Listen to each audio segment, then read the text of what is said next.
Kolkata high court एक बार फिर से सुर्खियों में नजर आई है और वजह और कोई नहीं बल्कि जस्टिस अभिजीत गंगोपाध्याय है। और जी नहीं, हम यहाँ उनके उन एलिगेशंस की बात नहीं करने वाले हैं जो उन्होंने जस्टिस सोमन सेन पर लगाए थे। जहाँ मेडिकल रिक्रूटमेंट स्कैम से जुड़े एक मामले की सुनवाई के दौरान जस्टिस अभिजीत गंगोपाध्याय ने जस्टिस सोमन सेन के ऊपर संगीन आरोप लगाए थे कि वे एक पॉलिटिकल पार्टी को फेवर करने के लिए इलीगल ऑर्डर्स पास कर रहे हैं। वहीं दूसरी ओर कोलकाता हाईकोर्ट के चीफ जस्टिस टी.एस. शिवगनम ने इस मामले पे एक्शन लेते हुए जस्टिस अभिजीत गंगोपाध्याय से मेडिकल रिक्रूटमेंट स्कैम के सारे केसेस ले लिए हैं। इसके साथ ही ये कहा गया है कि जस्टिस अभिजीत गंगोपाध्याय अब से सिर्फ इंडस्ट्री और लेबर लॉस रिलेटेड मामले की सुनवाई करेंगे। और इसी इंडस्ट्री और लेबर लॉ रिलेटेड एक मामला आया जिसमें जस्टिस अभिजीत गंगोपाध्याय वापस से बैक इन एक्शन दिखे हैं और उनके तीखे रिमार्क्स एक बार फिर से सुनने मिले हैं। और ये तीखे रिमार्क्स इस बार ईडी और सीरियस फ्रॉड इन्वेस्टिगेशन ऑफिस के खिलाफ दिखे हैं। मामले ने एक इंटरेस्टिंग टर्न तब ले लिया जब इस केस में जस्टिस अभिजीत गंगोपाध्याय के सिंगल जज बेंच ऑर्डर को कोलकाता हाईकोर्ट के एक दूसरे डिविजनल बेंच के सामने चैलेंज किया गया है। जी हाँ, आपने सही सुना।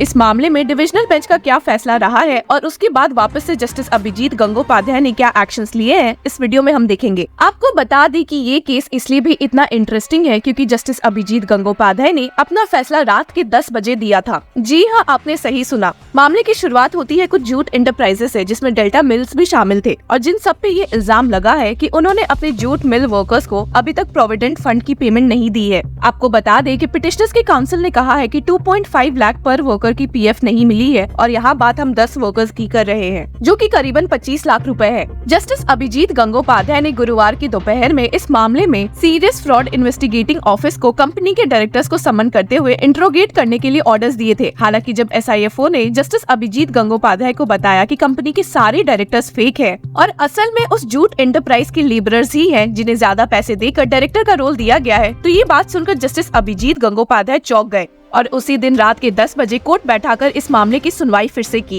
एसएफआईओ के अलावा जस्टिस अभिजीत गंगोपाध्याय ने इस मामले में डीएसजी धीरव Trivedi from the enforcement directorate को भी समन भेजा ये पूछने के लिए कि इस मामले में अभी तक ईडी ने जांच क्यों नहीं शुरू की है। ईडी ने जो जवाब दिया वो सुनकर जस्टिस अभिजीत गंगोपाध्याय चौंक गए। ईडी ने कहा कि उनकी जुरिस्डिक्शन सिर्फ शेड्यूल्ड ऑफेंसेस तक सीमित है और इस मामले में ईडी जांच तभी कर पाएगी जब section 447 of the companies act 2013 के सारे क्राइटेरिया मैच करेंगे और एक एफआईआर फाइल होगी। ये सबमिशन सुनकर जस्टिस अभिजीत गंगोपाध्याय गुस्सा हो गए और अपने हार्श रिमार्क्स देते हुए कहा, the ingredients of section 447 of the companies act are writ large in this case. I am directing the SFIO to launch an FIR at the local police station in order to enable the ED to begin the investigation. हालांकि इसके बाद SFIO ने कहा कि वे इस मामले में independently FIR नहीं फाइल कर सकते हैं, जिसमें जस्टिस अभिजीत गंगोपाध्याय ने उन्हें समझाया कि वे section 212 of the companies act के तहत उन्हें ऑर्डर कर रहे हैं to launch the FIR for the public interest. और इस ऑर्डर के अलावा भी जस्टिस अभिजीत गंगोपाध्याय ने एसएफआईओ को इस मामले में शुक्रवार 3 बजे के पहले तक एक एफआईआर फाइल करने के ऑर्डर्स दिए।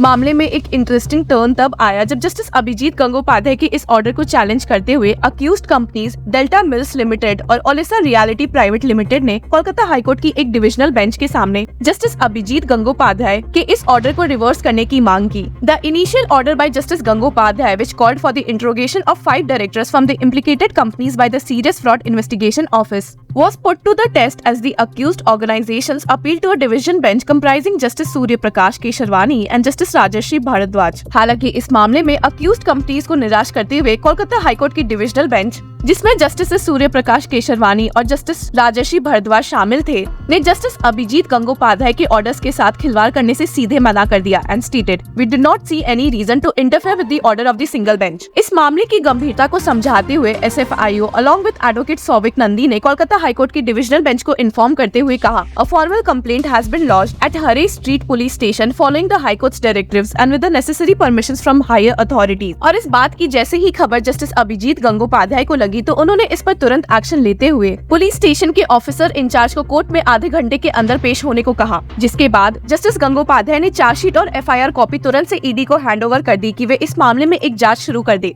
आपको बता दें कि एसएफआईओ की इंटरोगेशन में ये बात बाहर निकली थी कि डेल्टा मिल के प्रिंसिपल डायरेक्टर सुनील झुनझुनवाला ने उन लेबरर्स को ज्यादा पैसे देकर कंपनी का डायरेक्टर बना दिया था और उनके साथ इस मामले में और डायरेक्टर्स भी शामिल हैं। जस्टिस अभिजीत गंगोपाध्याय ने एसएफआईओ को एक एफआईआर फाइल करने के अलावा 5 डायरेक्टर्स को रिलीज करने की भी ऑर्डर्स दिए थे और इसी के साथ ये पूरा मामला समाप्त हुआ। आए दिन कोलकाता हाईकोर्ट में जस्टिस अभिजीत गंगोपाध्याय से जुड़ा कोई न कोई मामला सामने आते रहता है, जहाँ जस्टिस सोमन सेन के ऊपर एलिगेशंस लगाने की वजह से उनके पास से केसेस हटा लिए गए थे, वहीं उन्होंने जस्टिस सोमन सेन के अलावा कोलकाता के एडवोकेट जनरल किशोर दत्ता को भी बहुत फटकारा था, जिसके खिलाफ भी जस्टिस अभिजीत गंगोपाध्याय पर एक्शंस लिए गए थे। एजी किशोर दत्ता पर इतने आरोप लगाकर जस्टिस अभिजीत गंगोपाध्याय ने एजी के कैरेक्टर और मॉरल बीइंग पर उंगली उठाई थी, जिससे बार मेंबर्स और लॉयर्स काफी नाराज दिखे थे। और इसी के साथ सबने एक लेटर चीफ जस्टिस टी.एस. शिवगनम को लिखा था, जिसमें 250 लॉयर से भी ज्यादा ने जस्टिस अभिजीत गंगोपाध्याय से माफी मांगने को कहा था। The letter stated, the oldest chartered high court in India itself has been humiliated by the aforesaid incident. The majesty and dignity of this court have been severely affected by the aforesaid conduct of the judge towards the leader of the bar, that is the learned advocate general.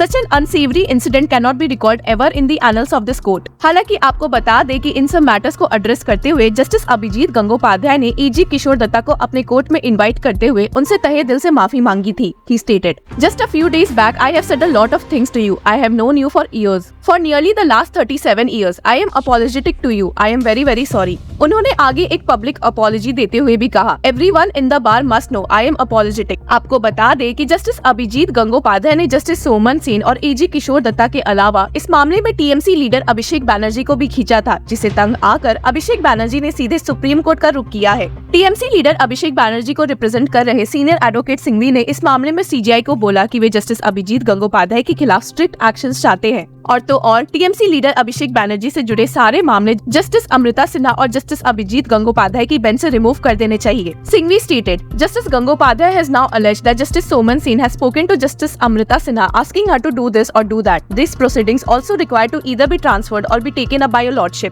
हालांकि आपको बता दें कि CGI द्वारा headed bench ने बैनर्जी की उस plea को डिसमिस कर दिया, जिसमें वे अभिजीत गंगोपाध्याय के खिलाफ स्ट्रिक्ट एक्शंस लेने की मांग कर रहे थे, ये कहते हुए, "You are seeking a writ of mandamus to take action against a judge for politically motivated interviews. We shouldn't be issuing notice on this." वही सीजीआई हेडेड बेंच, जिसमें जस्टिस मनोज मिश्रा और सतीश चंद्र शर्मा भी शामिल थे, ने अग्री किया कि वे बैनर्जी के बाकी प्ली को उस मैटर के साथ टैग करेंगे जो सुप्रीम कोर्ट ने जस्टिस अभिजीत गंगोपाध्याय की बेंच से खुद को ट्रांसफर किया था। अब देखते हैं कि क्या आए दिन वापस से जस्टिस अभिजीत गंगोपाध्याय से जुड़ी कुछ खबरें सामने आती है या नहीं। Till then keep following law चक्र।